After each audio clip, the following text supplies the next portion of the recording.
Hello, everyone. Thanks for tuning in. You're in for a treat today. We had Berkeley Brown on the podcast. She killed it. Let's get right to it. Yo, I only wrote down like one thing to ask you about, and I wrote down my dog. About the dog. Yes, I'm so stoked on that. Yeah. Oh, that's sweet. Oh yeah, Sean went for a bike ride. I just saw him. Oh, yeah, I parked terribly outside. I was like, "Can I park here?" He's like, "Yeah, I do it all the time." I was like, "Okay." Yeah. Just rolled in. Oh no, you can run Cool. it. Yeah. Sweet. Relax, it is. Should we start it? Yeah. Okay. Can you tell me about your dog? Oh, we're starting it right now? Yeah. Okay, let's restart. Okay. Hello. We're restarting. Yeah. So my dog.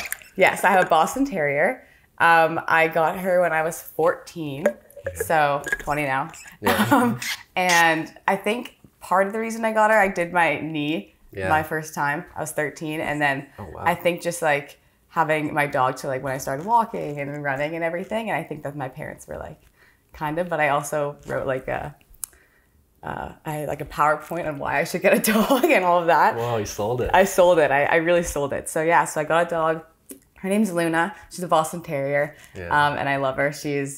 I do everything with her when I'm home. And then I'm really lucky my sister takes care of her when I'm away. Yeah, which when is you're awesome. traveling. When I'm traveling, yeah. That's so sick. yeah, she's awesome. And my sister has a Boston Terrier as well, so they get along like really, really well. Yeah. So, Didn't yeah, your family just get a new puppy too? Yeah. Oh my gosh. So I came out here like third week of May. Yeah. And my mom FaceTimes me like 4 days later with a new puppy. Yeah. Like a brand new American mixed like bulldog, I think. Okay. And I was like, "Are you kidding? I just left and like you just got a puppy," and it was like the size of her hand. And oh my gosh, I'm so excited to see Rufus. We named him Rufus. No I way. didn't. I kind of was in on the name, but I kind of just went with it. It's my mom's dog, so I can't like argue. Family dog, I guess. Yeah. So, but yeah, it's Rufus. So Rufus and Luna now live in the household back at home in Ontario. So I'm excited to see them both. Yeah. But oh my gosh, bad timing. Like get out here and I get a puppy at home. Like, oh, come on. Yeah. You don't get a puppy often. No. Like never like a. I mean, hopefully not. No, but yeah. I was like, I have to wait another like 14 years now to experience that, and I'm missing the puppy stages. But that's okay. I love dogs. Any dog. That's what I love about Whistler too. Like you see a dog everywhere, and I'm just like, oh, so content. Yeah. So content. That's the best place. Yeah. Do you have a dog?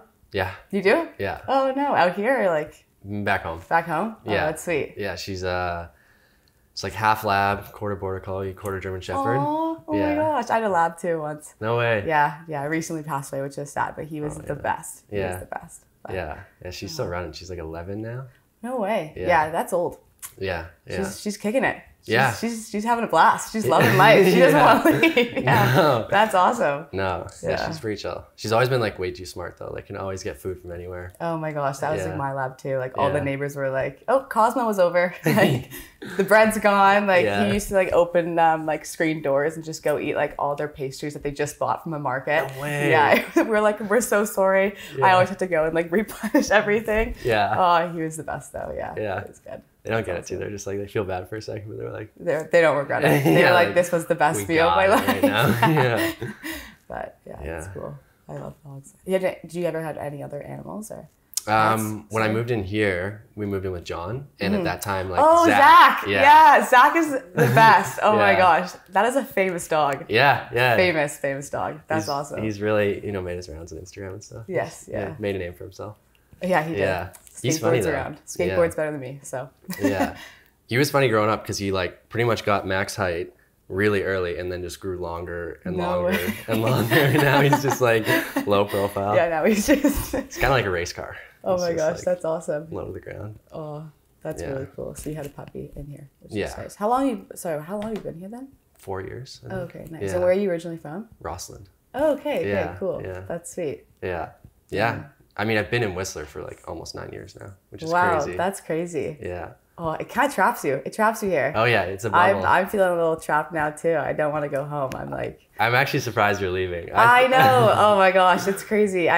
We're just kind of, it's training based right now. So I'm going back east just because the water ramps are open there. Okay. So we're gonna start water ramping. Yeah. But I'll be back hopefully. Like I love Whistler. I love training here. I love the gym. Like the people.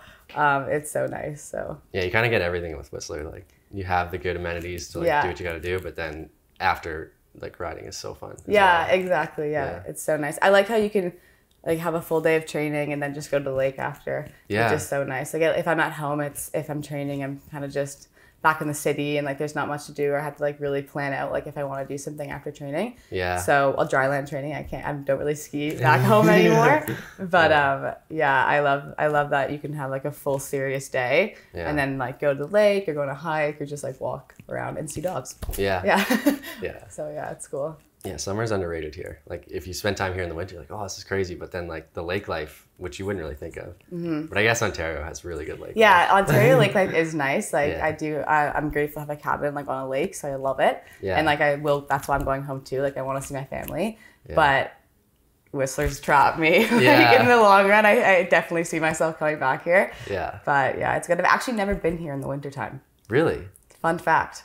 Wow. I've never skied Whistler in the wintertime. So I've been coming to Whistler since 2010 with Momentum ski camps like in the summer. And then I've been every single summer since, but I've never been here in the winter. Whoa. Yeah, I've never skied Whistler Mountain in the wintertime, only glacier. Crazy, I know. Yeah, I can't even call myself a real skier. I can't. No, I can't. You can't.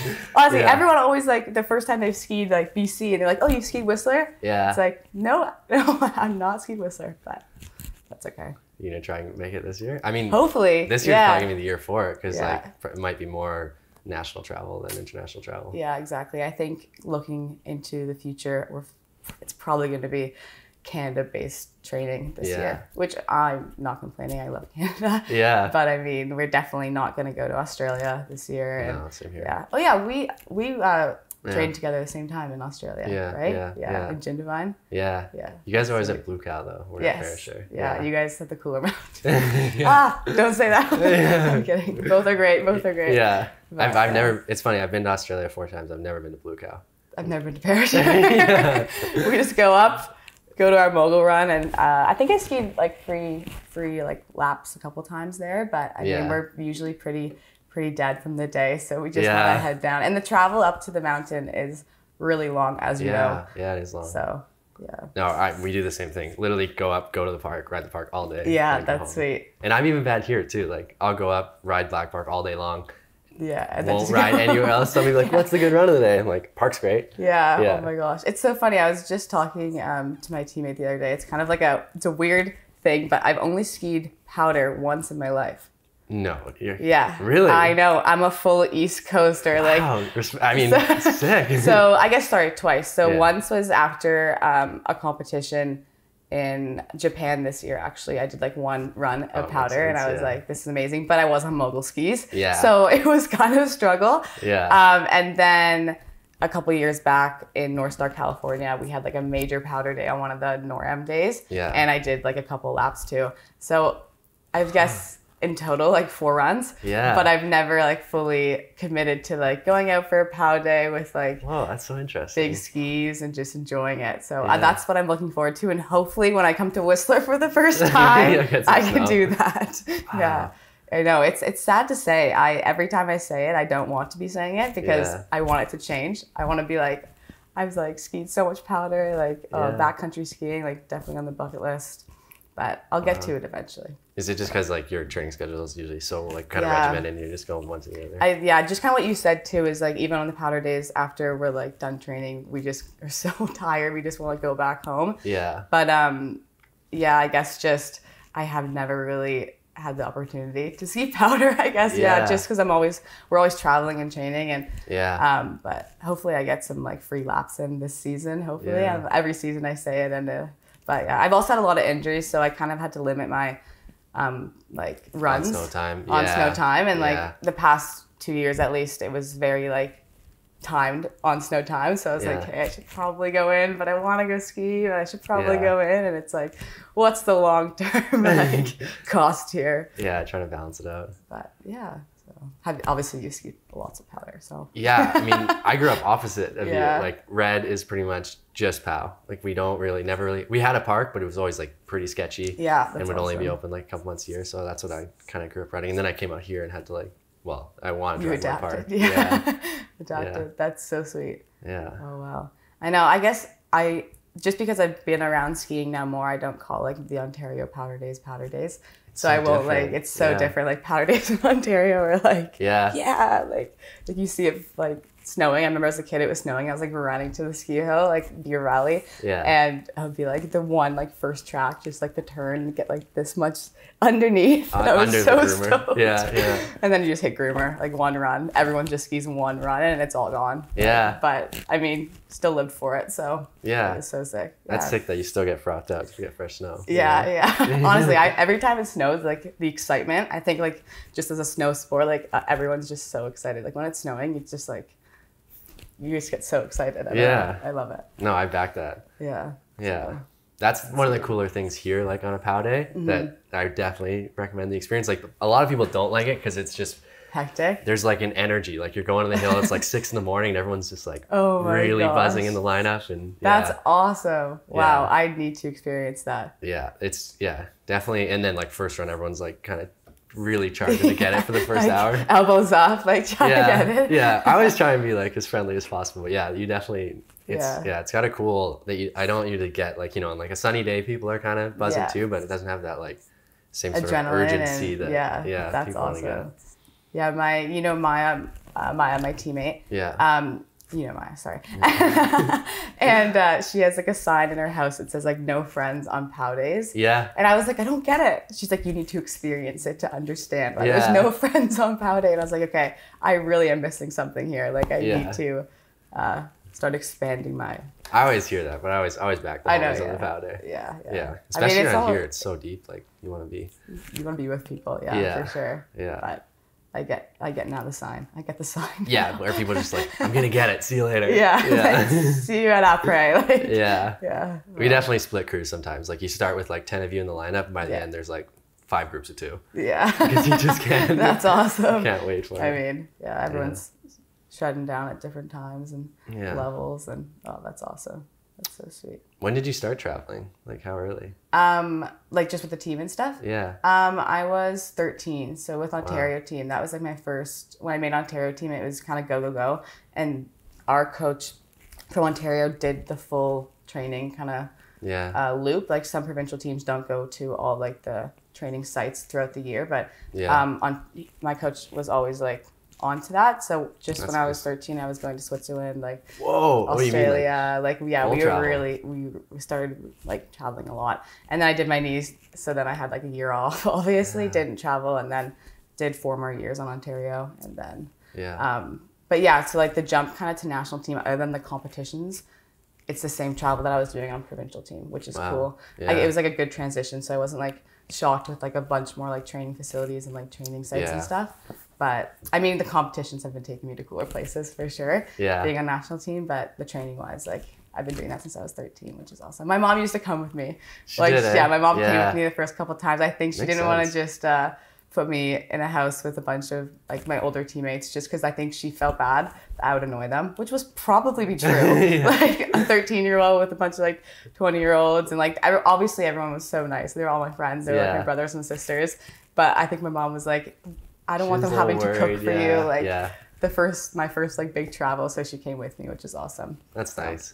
Probably made it easier, maybe a bit, just have someone in your corner, like when things are exactly. a bit crazy. Yeah. I mean, it's just the home cooked meals. Yeah. I feel like you get it too, like being an athlete and getting like, you have to start cooking at such a young age. Oh, for sure. And it's like when I go home, it's like I don't even want to look at the fridge. I'm like, just make me food, please, Mom. Like, You have to learn all that stuff so young. So young, yeah. When did you start traveling? Like, I think like throughout BC, I was kind of like 11, 12. Okay, yeah. Did that for a while, and then I really didn't start going far until I was like 15 or 16. Oh, nice. Going to the States and stuff like that. Yeah. But I moved here when I was 15.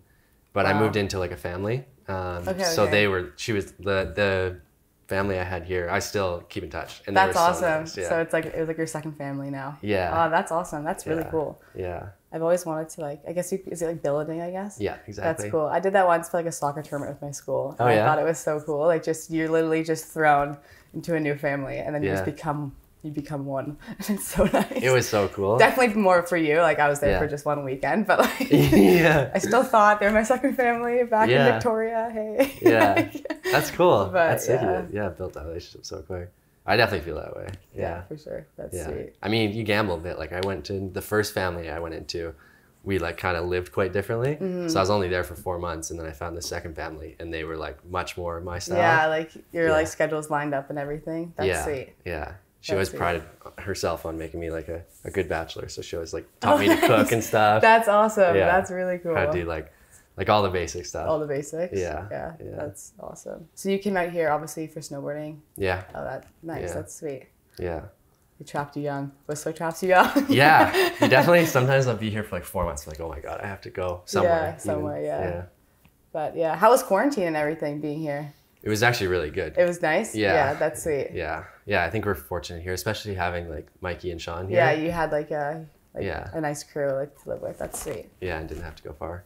And sweet. I mean, BC didn't get hit as hard as Ontario, I think, as well. For sure. Yeah. Yeah, just driving out here, it was really funny, like going through each province to see how they're all handling COVID.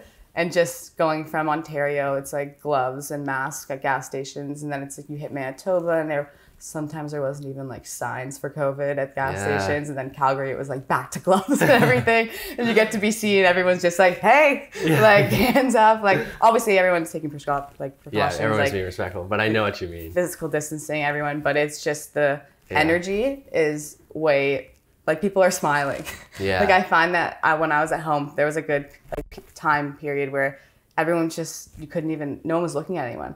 And it's like, just, I know you're wearing a mask, or like, I know, but you can still be like, you're out in public, just like smile with your eyes. Like, I don't know. Yeah. Like, and I just felt like when I was driving through, it was like, life was kind of like getting back to normal. Whoa. Yeah, it was cool. Experience. Yeah, it was a cool experience. But yeah, for sure, it was like, I guess with every athlete too, being away for sport for that long too was obviously like a shock, but that's awesome. You had like your homies around, and that's sweet. I had my dog, so that's good. Yeah. Bring back to the dog, but yeah, that's sweet. Were you able to do anything to kind of like supplement? Because we like especially with our sports, you kind of get like a certain amount of like ecstasis with what we do, and like there's a lot of like more elevated experiences. I guess it's kind of hard when you don't have something that you can like fall back into that has like just a bit more excitement. In quarantine? Yeah. Yeah, honestly, I there wasn't much. Like I brought the gym outside and stuff like that. Yeah. But like I couldn't go. It's like skateboarding. Let's go skateboarding, like stuff like that. Maybe I should have taken up skateboarding, but I didn't. No, we did like hurdles. Did like hurdles outside and kind of made like fun circuits and stuff. Yeah. But other than that, there wasn't like a hobby I kind of fell back on. I definitely did more yoga. Yeah. As like cliche as it sounds, I did more yoga. You know, it took time into my cooking, made some pesto. Like, I love coffee, and like I feel like I enjoyed my morning coffee more because I feel like I had the whole day to enjoy my morning coffee.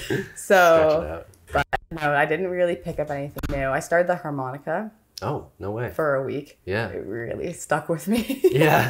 I learned like 3 songs, and the next thing you know, it was like, okay, so back to cooking. But it's okay, I tried. Yeah, you took the opportunity. Took the opportunity, yeah. My dog honestly kept me pretty busy with walks and just like walking around, doing tricks. I got her going over the hurdles that like I was doing. Yeah. Sick. It was sweet. So yeah, but I was just with my family, so I didn't get to. I went on walks with my friends, like social distancing. Yeah. But that's kind of all I did for a good period of time. But it's tougher too when you like know that you're going back to your family. Like here, we're going back to like a house that of was the big young thing kids. Too. Yeah. Yeah. I think it's also all my friends at home were going back to their families, so we couldn't even like we did take it pretty seriously with social distancing. Also, there was so much unknown at first. I feel like we are all so much more educated about the virus now, and like everything's different. But like at the beginning, it's like everyone was like, "Whoa, like this is scary. It's only hitting people like over 50, like and everything." So it was definitely like that was kind of in Ontario. It's like all my friends still live with their parents, so no one was like wanting to do anything, doing anything. So, which is fair. Yeah. Fair and like smart decisions, and everyone's healthy, which is good. So. Yeah. Yeah. Did you were you on the road when everything kind of tightened up, or? Yeah. So I was actually in Japan, and that's kind of when it started. It was like, it didn't really hit home yet. Like it wasn't back in Canada. Like I landed in Canada. It was still like talk about like, oh, this virus is like maybe gonna come through, like whatever. Yeah. And then my teammates actually went on to Russia and Sweden. Okay. But I just took those off just because like I was only doing those World Cups for my knee this year. Yeah, yeah. And so I landed went right to Quebec for a NORAM, then right from Quebec to Killington for a NORAM. Okay. And I actually was only questioned because it was day 14 of being back, coming back over the American border, back into Canada, driving. Yeah. And they were like, oh, that's when like the 14-day quarantine was kind of like starting to be enforced. Yeah. And they were like, oh, you haven't been quarantining? And I go, no, like that wasn't a thing. They're like, you were in Japan like 14 days ago. Yeah. And I was like,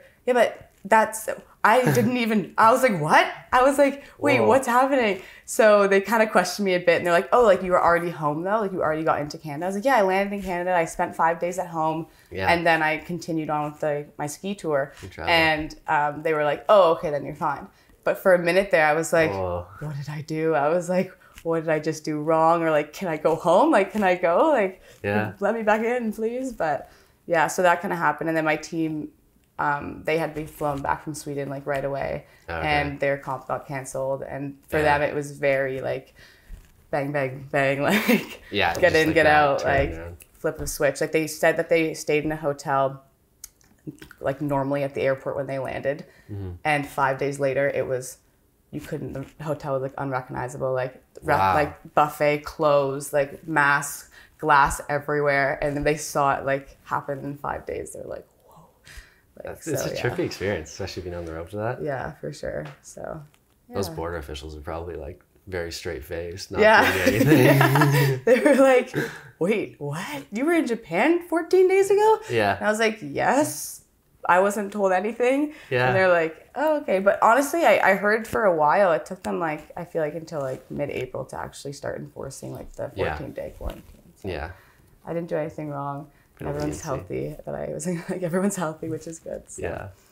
Yeah. It was just hectic to see it all like happen. And but it's good. How about you? You were obviously here, or were you traveling? Or? No, we were in Calgary. Okay. Yeah, it was nationals, and they're like, I think our finals was supposed to be on the Friday, and then Thursday night, they were like, we're not sure if we're actually going to be able to run it because we have to finish the contest before 5 p.m. the next day because after that, all the contests are canceled. Oh my gosh. Okay. Yeah. Wow. And so we had like a tiny bit of weather that morning. Yeah. And that was just enough that they just wrote it off. Oh my gosh. Yeah. Wow. That's even more stressful because it's like, you know it's going to be canceled, so you're trying to get like the last comp in. Yeah. Versus ours nationals, I saw it being canceled 3 weeks ahead. Like I was waiting at home and I was like, I'm in quarantine. There's no way that this is going to happen. Yeah. Also, my team was then in quarantine as well, so the whole national team wouldn't even be able to go to nationals. Yeah. So that wouldn't have really worked out either. No. But that's unfortunate. Wow. Yeah. Oh yeah. Then you just drove back here, I guess. Flew. Yeah. Nice. Yeah. It was pretty chill though. Yeah. That's good. What's the return to training been like now that because the national teams are kind of it's all everyone's kind of the regulations. Yeah. It was good. So I started back with the team. I would say like May 22nd. Yeah. The gym just recently opened, as you know, which is awesome. Have you been in yet? No. Oh my gosh, it's honestly just so nice to be back in a gym space and just seeing like the different athletes' faces again and everything. Like just like being so isolated and working out alone for so long. Yeah. It's just like one other, like my teammate, like Maya, just having Maya in the gym with me, I'm like so much more stoked. Like it's awesome. It's like, this is so cool. But yeah, what did you say before? Returning, like dealing with all the regulations. Sorry.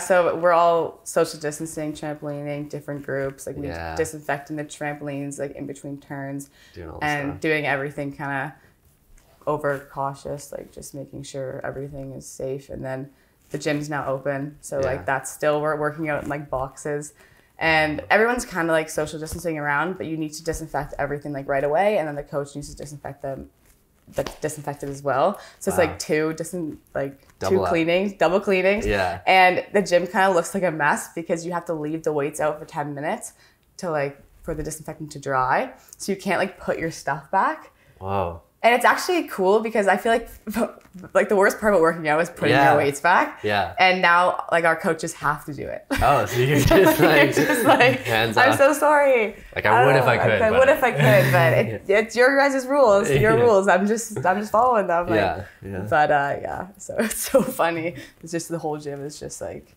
full of weights by the end of it. I think the other day we had sledding and us and moguls. Yeah. And there was just barbells and like everything. I was like, I've never seen the gym so messy, but it was clean. Yeah. So it's so weird. Yeah, it's actually cleaner. From a different perspective. Yeah. Just messier, I guess. Yeah, it looks all mad. But yeah, it's cool. Are you going to go back soon or? Yeah, I think so. Nice. Yeah. That's sweet. Yeah, I'm definitely stoked I found it more difficult like when you're just by yourself and you've got like, it's like I'll be working out here, so it's not like a set space. Like it's like where you chill, but then you're also working out. Exactly. Yeah. Because it's always going to be there too. Yeah. So it's like you just kind of keep pushing it back and pushing. Like for me, it's like I got it done throughout the day, but it would be way more efficient if I just had like, I had to be at the gym at 8. Like, you know what I mean? Yeah. Versus I need to walk into my living room in the span of these 24 hours at some point. Yeah. I've got to do it. I know I've got to do it. Yeah. There's no one else here. Yeah. Then it's you eat breakfast, and then you don't get like I ate breakfast once, and then I just like moseyed on. It's like, well, I'm gonna be hungry. I might as well wait till after lunch. And then you have lunch, and then it's like, oh well, dinner time. Maybe after dinner we'll try. Yeah. It's like, your mind just like slowly steps it back and steps it back. Yeah. No, I had the same thing going on. Yeah. That's awesome. Did you work out like with your housemates or at all? Or? Yeah, I mean like a fun little workout. We kind of did. Like me and Mike went like a couple runs together. Oh, nice. Yeah, we were good for like doing other like athletic stuff outside. But as far as staying like active and playing sports, both of us would just like grunt out workouts at different times. Yeah, like, you just tell like someone just had to like, okay, shit, I gotta do it. Yeah, like headphones on, just like get it done. Yeah, that's awesome. Well, good for you for like keeping up with that. I know like it's so hard during quarantine too, like just to find the motivation. Like it's a struggle, but we did it. We made it through. Knock on wood. We're gonna keep the positivity. Yeah. And COVID keeps going in the good direction for us, but crazy times. Yeah. I mean, it'll do what it'll do. But, it'll do what it'll do. That's a good one. It'll do what it'll do. Yeah. Did your whole team come out like for this training? No. So I'm the only one that came out from the East. Okay. So I'm fortunate I got to live with like Maya and Sofiane. Yeah. They like, so because both of them have houses here. So I just kind of live with them, which is awesome. And then the 2 teammates from Alberta also came out, and then Sofiane, Maya, and BK all from Whistler. Oh, okay. So, yeah, it was good. Yeah. Is it nice to be back? Like camaraderie? It is nice. Yeah, I'm excited. I think I'm gonna be with the whole team in Quebec. Like, so in like 2 weeks. Yeah. And it's gonna be weird. I haven't seen them in so long, like since we were all in Japan. Wow. So it's gonna be like, hey everyone, I'm Berkeley. Oh, you think so? No, it was good. Honestly, it was awesome to see like how everyone stayed so connected through like all of our like the time apart and like through COVID and everything and quarantine. And I feel like with social media it was super easy to stay connected. Also very easy to just like not look at your phone for a day though too. Or like a week maybe. Like there was times where I was like, whoa, like I haven't talked to not my family in like good 3 days. I should probably see what's up with my friends, my teammates. Like but it just kind of happened like that. How about you, like with your team? Yeah, I mean, like a lot, like we're very Whistler based. Yeah, so everyone's kind of here. Yeah, so luckily we get to see people. Like at first we were keeping it like just our roommates. Yeah. But like I said, like the roommates were the homies anyways. Yeah, that's sweet. Yeah, so I felt very fortunate during the whole thing that we could just do stuff and hang out. And... Yeah, but it's crazy. You see people like, especially now where you can actually like just more interact. Yeah, it's like you're like hugging. You're like, can you hug? Like, what's up? Like, hey, like the elbow, fist. Yeah. Hey. It's been so nice to see people though. Yeah, that's awesome. Yeah, that's sweet. Everyone's like twice as stoked to see you too. Like, oh shit. I haven't seen you in like 6 months. I haven't seen you in so long. And it's like you literally haven't seen them in so long. Yeah. Yeah, that's awesome. Yeah. The stoke level is just so much higher. Especially at first, it's like, well, your face is different than the faces I'm used to. Like, I haven't seen a different face for like 3 months. Yeah. Yeah, exactly. Yeah. Yeah, just seeing like a new person, like even a new dog. I was like, no, I'm kidding. I love my dog. I never got sick of my dog. Yeah. But like seeing a new dog, I'm like, oh my God. Yeah. New puppy. And also petting dogs. That wasn't, you could not do that at home. That. And was that pretty strict out here as well at first? It was pretty relaxed. It was pretty relaxed. It never really, like you could tell people were just like, oh, it's a dog though. Yeah, so I drove through in van and I like had the day there and I like walked around Stanley Park. Yeah. Everyone was just petting dogs. It was like a culture shock. I was like, what is happening? I was like, what are you guys doing? There was like this really cute puppy and my sister was like, oh, we have to go pet it. And I was like, can't do that. I was like, you can't do that. And she's like, no, everyone's doing it. And I was like, okay, go, like we can do it. And this is the cutest puppy. And I almost like was hesitant to pet it. Yeah. Which like would never cross my mind 4 months ago. Totally. Like, it's so crazy. But yeah. Yeah. No, I'm happy that at least that is chilled out. That's chilled out. Yeah, we can pet puppies. We can pet puppies now. Yeah. That's awesome. Yeah, that's cool. You guys ever gonna get like a house pet? Mike's always wanted a cat. Oh really? Yeah. That would be sweet. Yeah. Just like walking everywhere. Yeah. Oh, that'd be awesome. He would love it. It's tough though, same thing, like travel so much. Yeah. You know, you have to have someone that's like willing to take fully care of it embrace after. it. Yeah. Yeah. For sure. Yeah. But enough people kind of around. Like, there's a couple homies now that are like more locked into Whistler that have dogs. Nice. Which is nice to see. Yeah. I know it's exciting like to be in one place and like have a dog, like looking forward to like the future of like retirement, like way, but like being able just to chill with my dog 24/7 and not have to like say goodbye and be like, I swear I'm coming back, like I promise. Look at you out the window and then they're like, oh my gosh, she does that too. She knows the airport now really well. Oh, is she getting nervous? Yeah, so I used to take her to drop me off, but now I realize it's like she knows what's happening too much, so I don't take her now. Yeah. But she always picks me up. Like my mom will bring my dog and she'll like go in the window and like look for me and like she knows what's happening. My mom's like, Berkeley's coming home, like whatever. And like she's like looking out the window and then like jumps out of the car and I'm like, okay, that's not safe, but it's so cute. So I'm gonna let it happen. Fingers crossed. Everyone's aware that there's a Boston Terrier in the middle of the road. Yeah, it is skirting around. But yeah, there's a video. I have a dog Instagram. I'm one of those. And I have the video of one of the times that she got like super stoked. I put it on there. So that's one of the better feelings when you just roll up and the dog's like, oh, and you're you're so stoked. You feel very loved when you see a dog freak out. Yeah, you have to be the person that your dog thinks you are. Yeah. That's my life motto. Sick. It's like, be the person your dog thinks you are. Fair enough. Because they think you're like the best, right? So it's just like, you have to always just be the best, which is like... Yeah. I meant like just being like cool. Yeah, would they be like down with this? Would they think... Yeah. It's like, would they want pasta or salad tonight? Like, what would they want? Yeah, that's awesome. If it was a lab, they'd probably want both. I don't know about the lettuce. Honestly, they're pretty picky. Yeah. Spinach, leafy greens. Yeah, they don't really drop. Definitely not. But that's awesome. Unless it hits the floor, like quick, they'll do it. But then, they might drop it later. Yeah. Maybe. That's sweet. Yeah. I know. So she got you through your first knee surgery, hey? Yes, my first one. Yeah. Keyword, first knee surgery. Yeah. So she got me through my first one, and then I did my right ACL, seems like forever ago, 2018, October 2018. Yeah. So this was my first season back, kind of just like did half the season. Yeah. And kind of just didn't go for results, just like went back to like warming up to like being in the gate and like my knee and stuff. But yeah, it was also weird because I was home for so long with my knee surgery. And then I was so stoked to like finally have like a full summer of training again.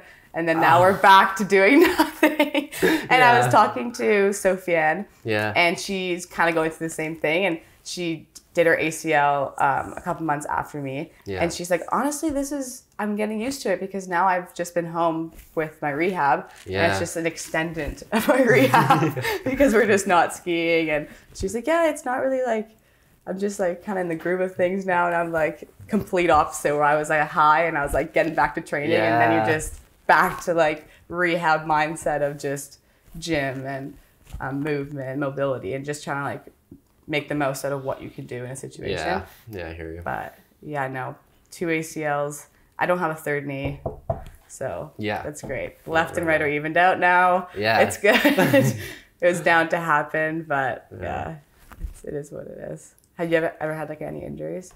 Yeah, I've definitely broken some stuff for sure. Nice. The last one I did was my hand. Oh gosh. Yeah, that was first surgery. It was pretty chill though. Like bones are super mellow. I've never broken.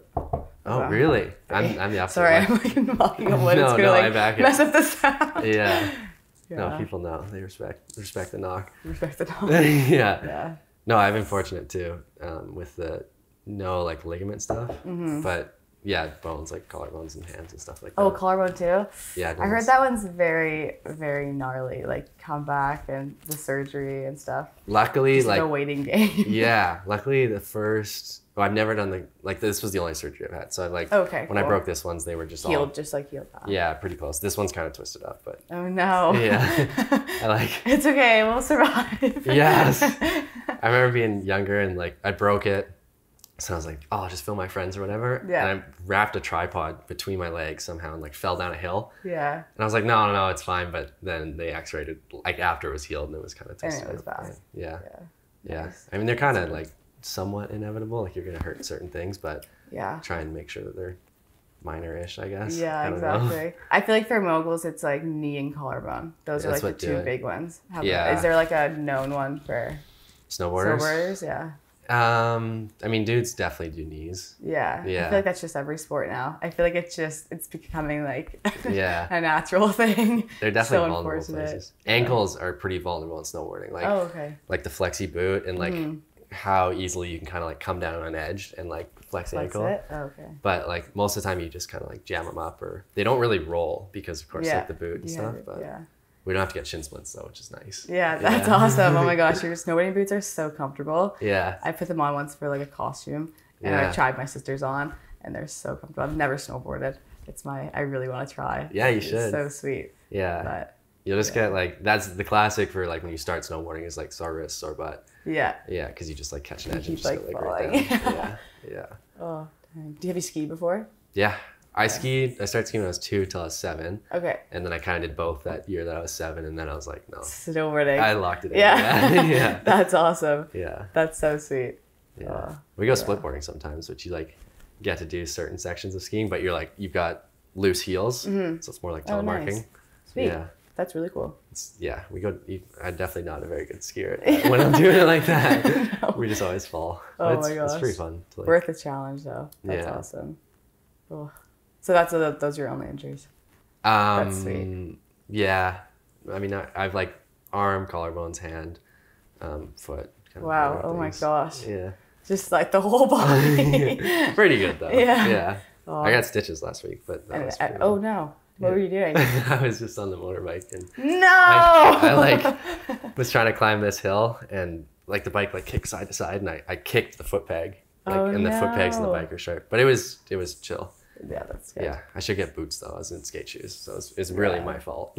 Hey. Yeah. You live and you learn. Yeah. That's awesome. That's sweet. Did you go to Tofino? Yeah. How was it? Tofino was good. Oh my gosh. Yeah, it was really fun. We rode bikes. I used to ride mountain bikes a lot. That's where like a lot of the like I did the collarbones and stuff like that.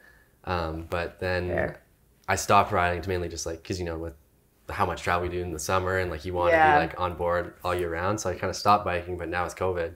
You got really into it? Yeah, so we went and rode bikes at Mount Wash and then went to Tofino.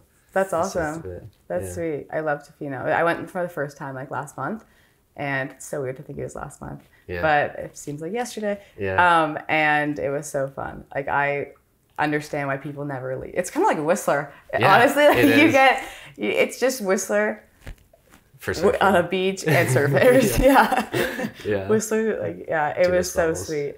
So beautiful. And it was bad weather, which is unfortunate. Like the 3 days that I was there. Yeah. But it did not matter. Like Tofino's great for that. Yeah, we still went surfing and still hanging out in the rain on the beach. Like it wasn't even raining. Like sometimes like even when it's here, sometimes it's raining and you're like dang it, it's raining. And Tofino is like, it's raining, another day. Yeah, totally. Get out in the water, like, let's go. I mean, surfing, you're already wet. Exactly. Usually when it's raining, there's like less wind, so the waves are glassy right here. Nice. So you do surf a lot, or? Oh no. I wouldn't say I surf. Like we go out and like we go surfing. You have fun, yeah. Yeah, but you can get up though. Yeah, I can get up. Okay, that's sweet. So you can surf. I have claim surfed. it, yeah. You can surf. I can't say that I got up once. Okay. Throughout many waves in the face and just getting tossed around. Yeah. But I got up once. And it was only in the whitewash, but I still got up. So. No, that's huge. Yeah. It's weird. It's so much different from wake surfing.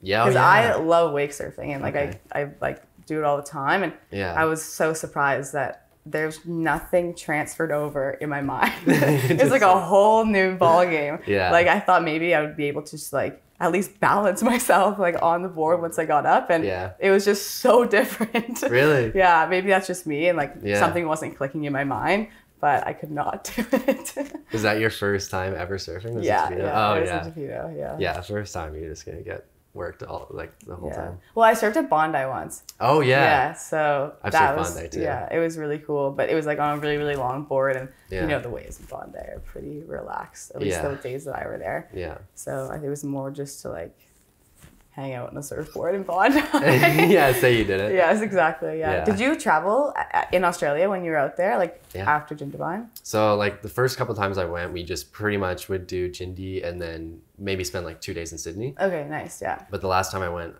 my buddy has a place in Melbourne.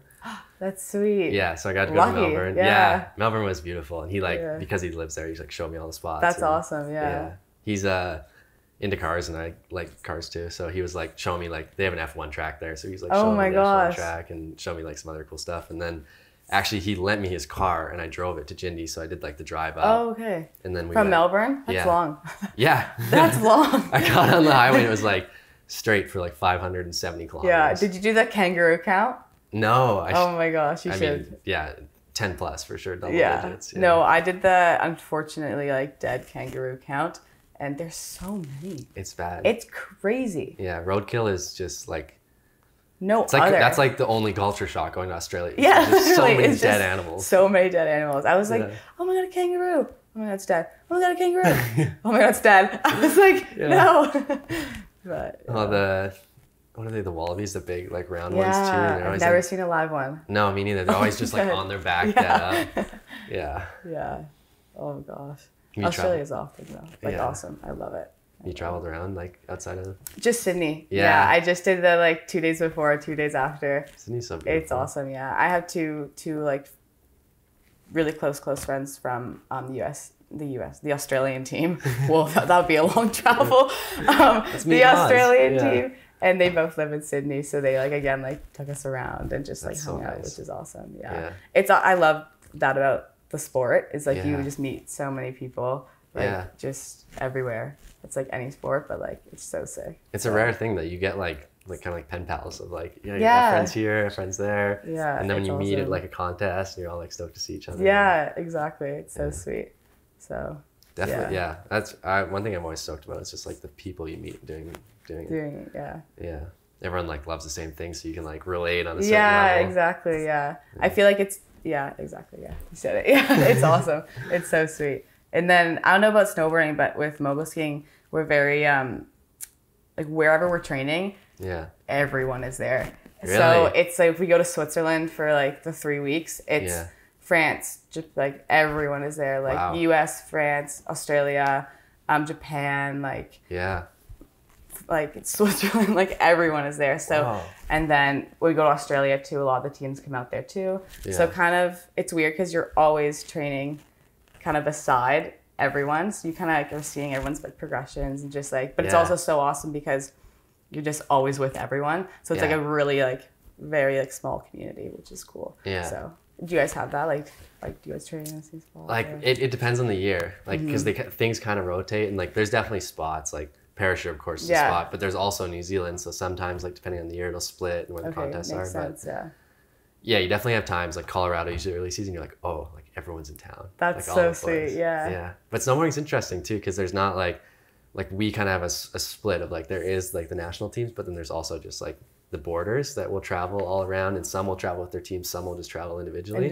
Yeah, that's cool. So it's like it always gets like a little bit of a mix. That's sweet. So there always will be like snowboarders around, like not just like that's awesome. And then do you guys train on like public parks? Yeah, that's sweet. That's really cool. Is all your guys' stuff private? It's all private.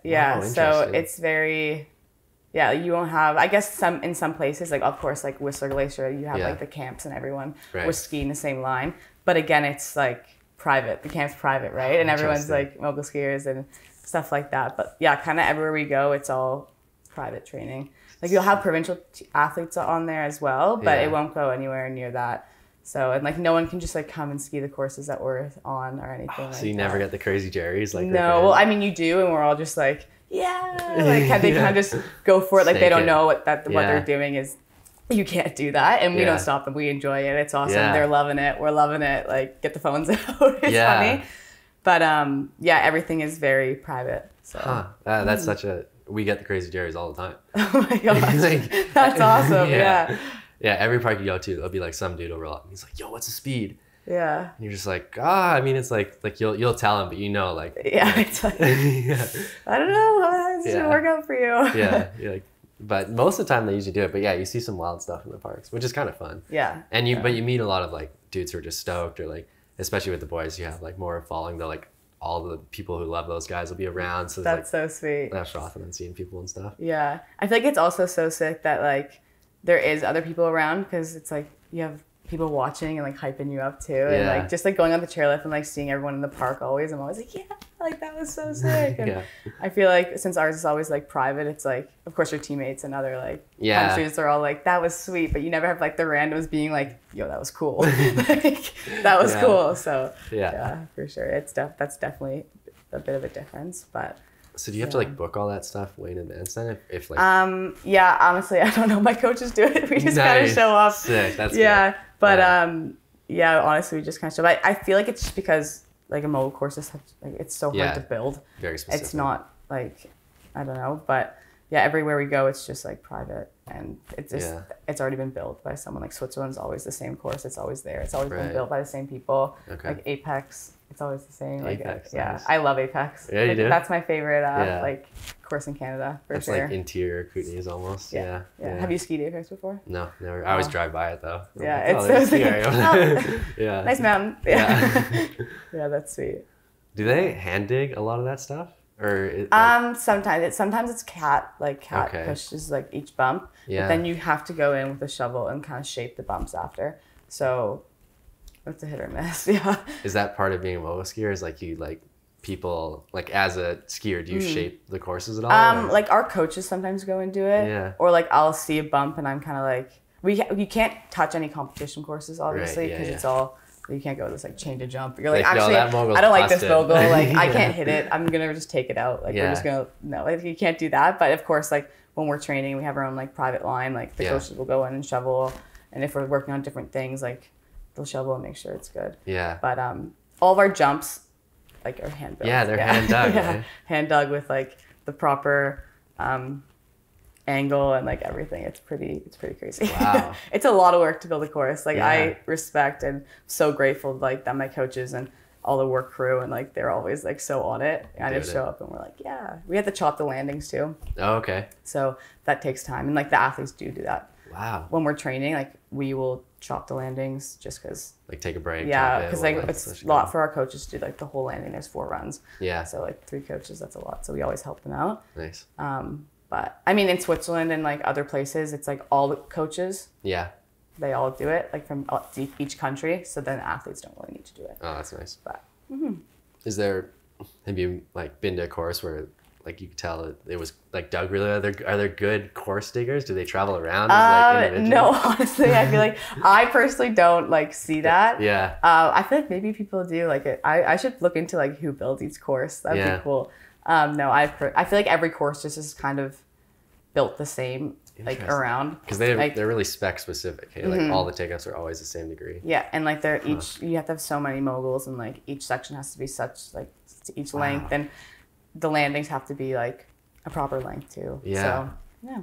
That's so like for us, there's definitely such variance in the course we ride. Yeah. And there's a lot of like guys who like build their careers up being a shaper. Like, oh my gosh. Yeah. Wow. Like we'll know like who built the course. Like if it's like, oh, Charles built this course or Ty built this course. That's sick. Yeah. Wow. That's really cool.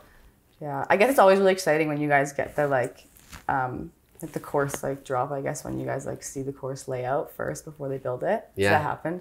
It happens for like the big events and you get to see stuff. For us, like we just show up and we're like, whoa. Oh, nice. Yeah. Sweet. This is awesome. Yeah. Yeah. And then you guys get to like pick and choose what line and stuff, like what you want to hit each run. Yeah. That's sweet. There's definitely a lot of freedom with slopestyle, which is cool. Yeah. That's cool. Yeah. We only get 4 choices. Yeah. That's okay. Yeah. Top to bottom. That's just what we have to do. Yeah. But yeah. Sweet. Cool. Can you guys like vibe off like each, like do you like give each other like I was thinking, because you have speed and tricks, right? Yeah, for sure, yeah. Wow. Yeah. Do you guys like, as like skier to skier, like help each other out, or is it more the coaches back and forth? Yeah, for sure, because if I'm not gonna, like, I'll ask my teammate, like, hey, like, what's the bump out of, like, top air? Like, is it right or left? And they're like, yeah, it's good, but like the one in the middle, like there's a weird bump in the middle and like stuff like that, or like somehow like the right jump's like a lot more kickier than the left, and like everything is supposed to be the same. Yeah, it's never going to be the same. Yeah. And it kind of just have to adapt that each line is kind of different and it's better for you somehow, and that's why you choose it. Right. Either like it's faster, you think it's faster, or what turn is out of top air, because like ski outs are super important. Okay. They have to be like super clean, so if it's like not the right bump out of top air, it can really like mess up your whole run. Wow. I guess. A lot of skiers like can adapt to either one, but people do have preferences. Yeah. Like for example, like my preference is to hit a right bump like right after my top air. Okay. Some people can maybe hit both. I don't know. Yeah. But just what you're comfortable with. Yeah. So yeah, for sure we're all like, oh, like if this line feels slow, like what's yours like? And they're like, I don't know. It seems fine. And then you're like, okay, I'll give it a try. Like, wow. Yeah, that's the classic chairlift conversations. Is like, hey, like, how's training going? What line are you skiing? What are you doing top air? What are you doing bottom air? Yeah. That's cool. Everyone's just sussing. Yeah. Being like, oh, like, where are you staying? Cool. Yeah. How long are you here for? Cool. What line are you skiing? Cool. It's the classic, like, T-bar conversations. Oh, we get the same thing. I gotta love it. Yeah. That's sweet. Yeah. What's your jump line? What's your real line? Yeah. What are you doing? What trick are you doing? Yeah. Really? You have enough air for that? Okay, cool. Yeah. Are people pretty open? They don't like hold on to stuff? No, yeah. I mean, I feel like after the first comp, you kind of know like everyone's like jump package for the year. Yeah. Or people do like switch it up, auto grab or something like that. But for sure, it's pretty open. Like I feel like they're like, oh, like I'm flipping first. This is my first time like doing backflip on this jump. Like, how's the takeoff? Like everyone's really open. Everyone's like, oh, that's nice. Yeah, it's no one's like secret. Yeah. Yeah. Yeah. Is that like your sport? Is it like a little? I mean, no one's really gonna like be super tight about it, but there's definitely like, because our runs can vary quite a bit too. Like you'll have like, for sure. in special conditions, like a deeper bag of tricks, and what some guys will just hold on to stuff, and you'll know that they got it, but you don't know if they're oh my gosh, that's awesome. Yeah. So, but I mean, yeah, I think everyone's pretty open about it though. Wow. Yeah, that's cool. I feel like, so have you ever like decided to do a trick that you like weren't training like in comp? Oh yeah, this is the crazy thing. This is the about this. This conversation always, because I'm always so mind boggled. Yeah. That they're like, this is the first time. Like I've watched comps and this is the first time he's doing it. Like, and I was like, what? Like, so, do you guys have to? I've heard about this with skiing. You have to certify tricks before you can do them in contests, or is that not with mobiles? Yes, I feel like it's still. I remember just because like I feel like it's like really.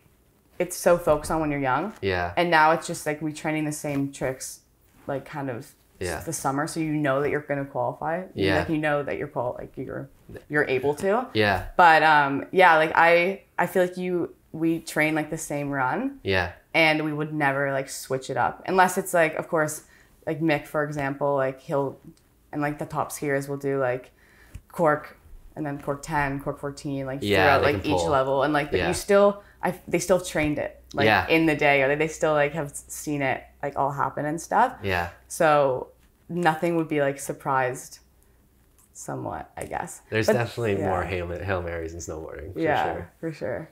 But no, there's not like you can people have done it, like just thrown a new trick, but I feel like it's like it's a shock. Like that's like oh my gosh, like I didn't see him train that. Like that's so cool. Versus it's just very for sure we know what they're gonna do. Yeah. But you have the ability, like you could try any trick. Yeah. Oh, okay, that's good. I don't have to say what I'm doing. Yeah. For ski slopestyle, I think they have to get like before they can do the trick in contest, they have to like get someone to sign off on it. Oh wow, okay. Yeah, so they have to like do it to water ramp and then do it to the jump with a coach before they can do it in the contest. We have to do that as well. Like qualify, like we have to do 5 in a row that like. Oh, you do? Hey. Yeah, we have to do 5 in a row that are like good. But I guess I haven't like qualified a new trick in a while. I guess just because I did like corks and fulls when I was super super young. So they're and that's qualified. like the top of my jump package right now. So I feel like I haven't had to qualify something new since I was like 14. Yeah. But You just make them better and better. Yeah. So we can just like I could drop into a course, never tried a trick in my entire life, and I can just like, we're allowed to go for it. That is so cool. But as much as you can do that, like I definitely, and we talk about it a lot with our coach and stuff too. Like you want to be doing things that have a certain amount of consistency so that you can put down runs. Like a typical contest for us is you get 2 qualifying runs and then you gotta make the finals and then 2 finals runs. Yeah. So you want to be doing runs that you can put down within like a 90 to 100% consistency. But you can play with the edge. Like, you know, you land your first finals run and it was like, you know, sort of the best you could do. Yeah. But you know, you've been thinking about a trick. Like you have full range to go for it. That's awesome. I mean, some guys are definitely more risk. Yeah. Like I'd probably be more risk averse compared to some of the other guys. Like I definitely, most of the tricks I'll do in contests, I've done like multiple times. Yeah, yeah, I get that. But that's the most exciting thing where you're like, dude, he's never done this. And and then it's the stoke level is so high. Yeah. Yeah, that's sweet. Wow. That's really cool. Yeah. That's another like learning a trick and then doing it in a contest, I find are such different things to do when it counts. Oh my gosh, yeah. Competing and like just knowing it, like just doing it and doing it in comp is like completely different. Yeah. Like I feel like I won't say that like I can do a trick until I compete it. No, straight up. Yeah. It's like, yo, I did a full today. It's like, yeah, I've never competed it, so have I really done it? Have I? Yeah. It's funny how you build up like I have like varying levels of tricks. Like I've done that trick on like small rail, but I've never done it in big rail and I've never done it in contest. So like, do I really got it? And if you do it in contest, you're like, okay, I must have it somewhat, you know? But in different jumps, like that's the thing with us, we like you'll do it on one jump, but that doesn't necessarily mean you can like go to the next contest and do it on that jump. Yeah, it's for like, sure. If it's all different. Yeah. Yeah, that makes sense. That's cool. Do you have any like really unique things you do, like you think personal to you for a contest? It's super weird, but the song Life is a Highway. Oh yeah? I love that song. And I play that going up the chairlift, like before my run. My coach was like, Life is a highway. And I'm like, life is a highway. Nice. Yeah, that's my go-to. I kind of keep it pretty chill. Yeah. Like going into the gate and stuff, my motto is like, it's another training run. Yeah. Like, it's okay. Like, you've done it before. Like, because it's very, again, like it's copy paste kind of. So that's kind of where I'm at. I'm not really like superstitious. I don't have like the same routine. Okay. But I feel like it's also because I was supersticious. So you try to now I'm like from it. No routine. Like there's obviously some things I do the same, like visualize, like pull click, like some little things, like kind of whatever. Like before I go, I kind of like say like what I need to do, like different to that course. But other than that, I keep it pretty mellow. Just because then if something did go differently, you're now more stressed because you didn't do it like as the book. As like you've been practicing, like meditating and like doing that. So I find that I just like, life is a highway. Say your like keywords. Yeah. And copy paste. Yeah. Yeah, keep the nerves low. Keep it low. Yeah, I think that's most important. Life is a highway. Life is a highway. I don't know why. It really stuck with me. Yeah. And that was my song this season. So I feel like it's definitely gonna continue over. Probably. I've had the same contest song since I was like 12. No way. What's yours? Sorry, unless is it super? No, is it no, secret? No. I don't... Joker and the Thief by Wolfmother. Okay. Yeah. Wow, that's awesome. It was just happened to be like, can you listen to music in contests? Is that allowed? Okay. Yeah, we're allowed to, yeah. So like the first contest run I ever landed where I was like super stoked. That's what was playing. Oh my gosh, so that's sweet. It has like a cool build. Like that's probably the only like ritual I have is like it kind of like the start of the song builds, so it's like a dun dun dun dun. Yeah. So then it's like each time that hits, it like kind of like brings you a bit like that's deeper awesome. Focus. Yeah, that's really cool. Yeah, I listen to music, but I shut it off like before I go. It's weird because I used to ski with it on like all the time. Yeah. And when I'm in my run, like I cannot hear anything. Like you're so zoned in. Yeah. But one comp run, I think I lost focus mid run. Yeah. And I could hear my music. Oh yeah. And with moguls, it was like, I forget what song it was, but it was like, da, da, da, and I actually started to go to the rhythm of the song, like through your tempo off. Through my tempo off. And it's weird because some athletes have like a very fast song, so they can go with the tempo of the ski. Yeah. But that one time it threw me off. Interesting. I was like, I can never go back because that was so bad. Yeah. It still was fine. I just was so slow. Like, I was like You're just so chilling, like bah, ba, ba, ba. And I was like, I need to pick up the pace here, Berkeley. Like, come on. It's like probably the best Sunday mogul run ever. Just like down the face, just cruisy. Yeah. Straight out of an 80s movie or something. Yeah, exactly. Yeah. So I just music off now. I've had those moments where I like clue in, I hear my music, I'm like, oh shit, like I'm out of the moment, like go back in. Go back in. Yeah. But I usually, as soon as I drop like out of the gate, you don't hear anything. Yeah, it's crazy because when you're in the gate, sometimes the speakers are like right there and they're like at the top and they're reading your bio. Yeah. And I hear them like, oh my gosh, and they're like listing like your past results and like the whole thing. What's your favorite activity? Berkeley likes to walk her dog, and I'm like, oh, Luna, I wonder what she's doing right now. You're just listening to everything going on around. Yeah, no, I've definitely locked in my focus now, but yeah, that's sick. It's so funny. Yeah, have you ever had like lost your focus so hard that like you're just like I can't drop in? Do you ever have like a time period you have to drop in? They definitely like depending on how many riders of the event, they'll kind of rush your like your top. Judges are ready, like you can drop, and they want you to be ready for that. Yeah. I'm definitely the guy that if I'm not ready, I'll just like take my time, put my glove on, do my thing. But they wouldn't like necessarily get mad at you or anything like that. Yeah. But you do have to be ready, like make your run. It's gonna be like if you get your first run at 10, your second run's gonna be at 12. You gotta be there. If you miss for sure, yeah. But no, you can take your time in the Take your time? Yeah. That's sweet. Yeah, I think it's like 15, 30 seconds or something. Before you have to that would know. So basically line up and like on deck, like you know exactly like when you're going, like exactly. But in the gate, it's like competitor ready, like judges ready, timer ready, competitor ready, 3, 2, 1, on course. Okay, yeah. And then after the on course, like you can't just like chill. No. You need to go. Yeah. Yeah. You gotta drop. You gotta go or else there's like something's up. Like, yeah. Yeah. So. You guys do head-to-heads too, don't you? Yeah, duels. Yeah. Duels, yeah. Duels is sweet. So like you drop the gate, so it's even. Yeah. Yeah, duels. I love duels. Didn't do duels this year because of my knee. Yeah. But I'm really, really excited to hopefully do them next year. So. Yeah. Duels is cool because you're just like head-to-head battle. Yeah, it's honestly so fun to watch. Yeah. Like it is way. Yeah, it's just like more adrenaline. Like people are racing down a hill and then they start speeding up and it's like going back and forth and then obviously they're going way bigger than they normally would too because you're going so much faster because you have someone behind right beside you, so everything's just way more intense. It's sweet. Yeah The factor of having someone else there is, it's nice that you guys like we only really have, sometimes you have like head-to-head dual slaloms, that's probably the closest we get to that, but otherwise you have border cross, which is just like then you're clacking boards and it's like a whole different like risk so different like thing. Shoulders up. Yeah And depending on who you're with, like some of the boys are a bit more handsy than others. Yeah. Like if you ever get in a course with Darcy, you just gotta. Oh really? Yeah. That's awesome. Yeah. That's so funny. Me and him have done a couple hugs down the run. Stuff like that. Oh my gosh, that's cool. Yeah, we could not get that close. I think it's always like more like scary when like you're right beside the, like when you both choose the inside lines. Oh, okay. Because you can choose.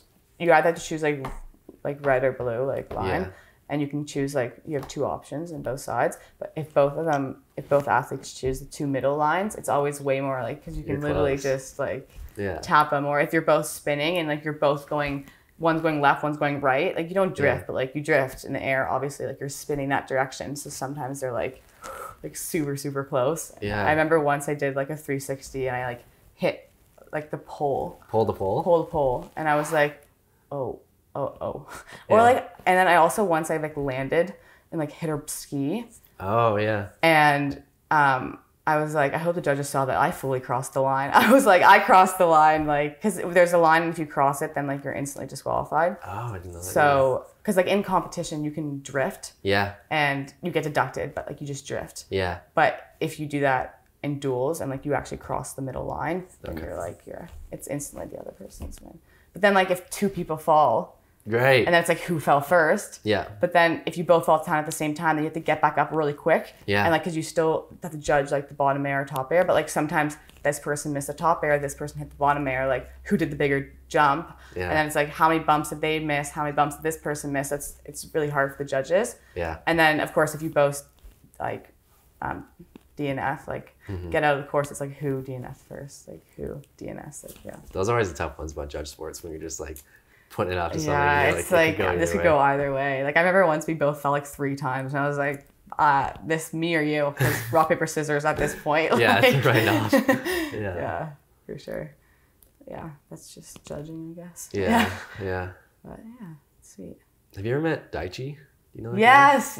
Oh my gosh, he is so sick. Have you seen his duel video of him, his double? Yeah. Is that what you're getting? Yeah. So I lived with him at that Whistler family. Oh my gosh, okay, that's awesome. Yeah, for like 6 months, and at that time he didn't know like great English, so we just like kind of hang out, not talk, but like cook dinner together, and like he'd show me like Japanese stuff. Yeah. But then I didn't see him for like a year and a half, and then that video came out, and I was like, oh my god, that's Daichi. Like, yeah, he is crazy. Like that was insane, and he like got up and he was fine. He got up and dueled and came third.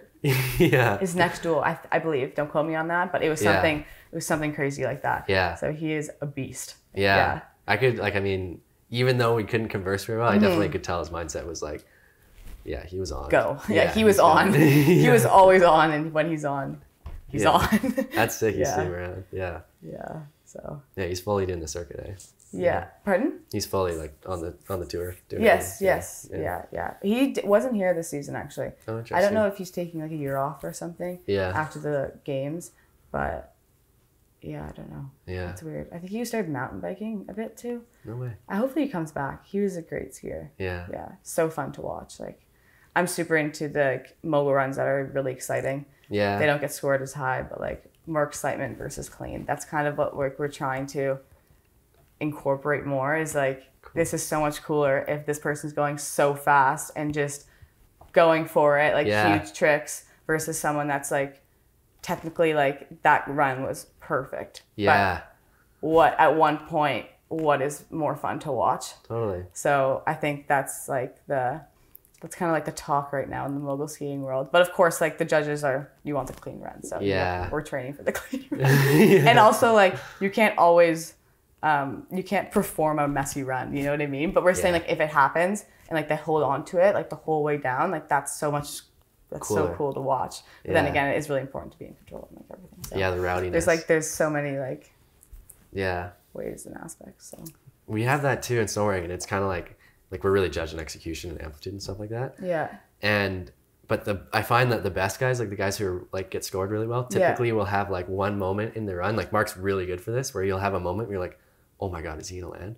Oh my god, like he'll just be like spinning really fast and like really close to not making it, but then he'll land like super clean. Oh, that's sweet. So if you have this like moment where you just don't know if it's gonna happen, and then they ride away really good, that I find gets scored really well. But if you like are clean through the air, but then like you pretty much just have to finish all your tricks really clean. Yeah. But I do. Is that like the most important thing? Like. Yeah, like good execution really matters. But it's nice with snowboarding because you definitely have some leniency of like guys can get rowdy. Like say in between the jumps, like if you land good, but then you like hit a bunch of bumps and you're like, you know, it gets all crazy, but then he like still gets off takeoff, does the trick and lands it well. Yeah. Then everyone loses their minds and it usually gets scored really well. Yeah, that's sweet. Yeah. That's awesome. That's cool. You guys like want to incorporate that. Yeah, it definitely like athlete perspective. Like sometimes we're watching someone and we're like, that was insane. Like, how did he just make that down? Like, that's crazy. And then like he doesn't even make finals. And we're like, I know. Like, swing and a miss. But it happens in snowboarding too, where like dudes will be like, oh, I did the trick, but if they don't execute it well, but it's such a fine line that like people have to walk. Exactly. Yeah,